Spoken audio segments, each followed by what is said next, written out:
Nagsimulang malamlam ang musika ng buhay ng batang si Angeline Quinto.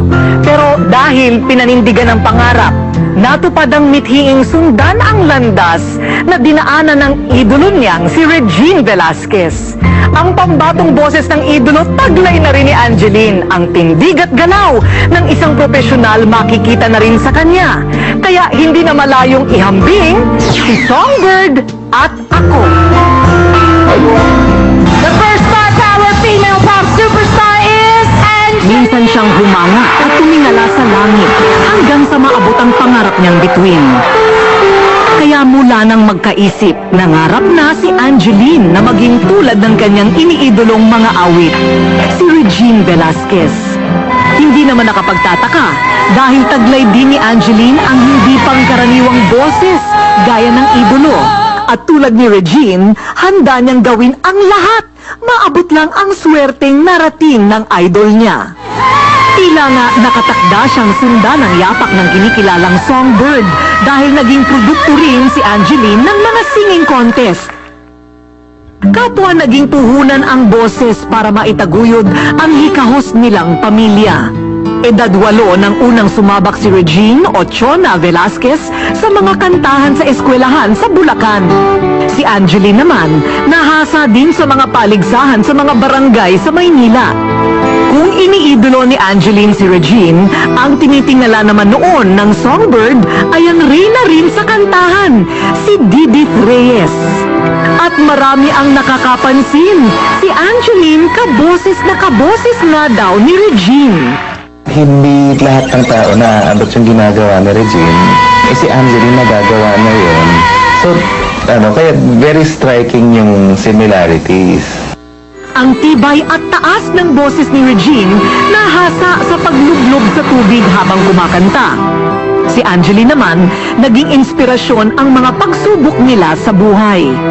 Bakit ganon? Bakit parang lagi na lang akong natatalo? Kumbaga, nagpa-practice naman po talaga ako pag sali ako sa pesta. Kahit minsan po talaga sa third place, naranasan ko, hindi ako pumasok. Tinanim ko po sa isip niya na lahat ng tumalo sa iyo babalikan mo. Kaya mo silang lahat talunin. At ang di pagsuko ni Angeline sa laban ay nagbunga naman ng mga biyaya. Mula sa entablado sa mga barangay, humakot ng panalo at premyo ang batang si Angeline sa mga singing contest sa telebisyon. Ang ilan sa mga tropeyong ito ay napanalunan ni Angeline sa singing contest sa Barangay sa Maynila. Alam niyo ba na sa 3 fiestang kanyang pinuntahan sa isang gabi lang 3 ring grand prize ang kanyang napanalunan?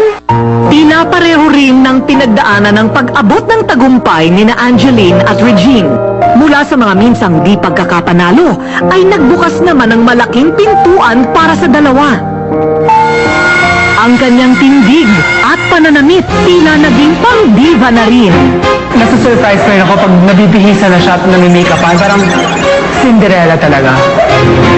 Isang bagong Angeline Quinto ang gumulat sa madla.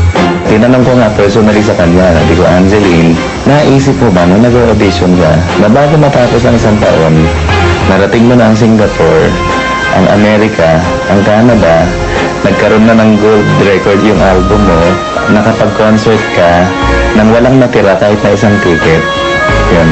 Sabi niya, Sir Marbs, kahit na kailan, hindi ko naisip na nangyari yun. Ako naniniwala ako, lahat yun patikim pa lang kay Angeline. Talaga nagpapasalamat din talaga po ako sa Panginoon kasi halos lahat po ng mga dinadasal ko dati, unti-unti naman pong nangyayari ngayon. Sa kanyang unang major concert sa Sky Dome kamakailan lang, natupad muli ang isa pa niyang inaasam-asam. Marami ang nakapansin sa harapang iyon ng Songbird at ng Ultimate Pop Superstar. Di lang sa boses, pati na rin sa itsura, hindi may tatanggi, may pagkakahawig na ang dalawa. Siya kasi idol niya, si Regine Velasquez talaga. So parang even the way how they started from humble beginnings, biglang superstar ngayon.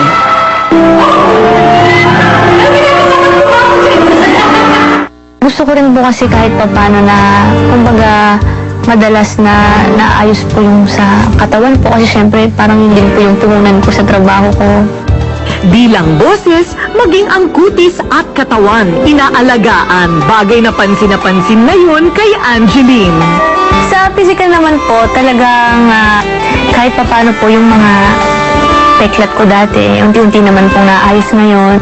Since Angeline is a big star now, no, we have to really take care of the total package for her. She has a beautiful voice and a beautiful face.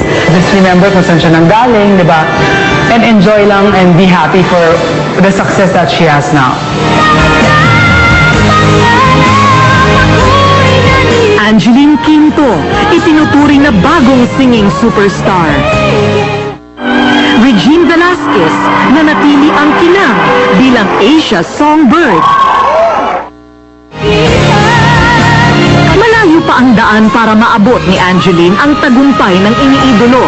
Pero anuman ang mayroon si Regine ngayon, di malayong sa susunod na panahon, lahat ng iyon ay mayroon na rin si Angeline.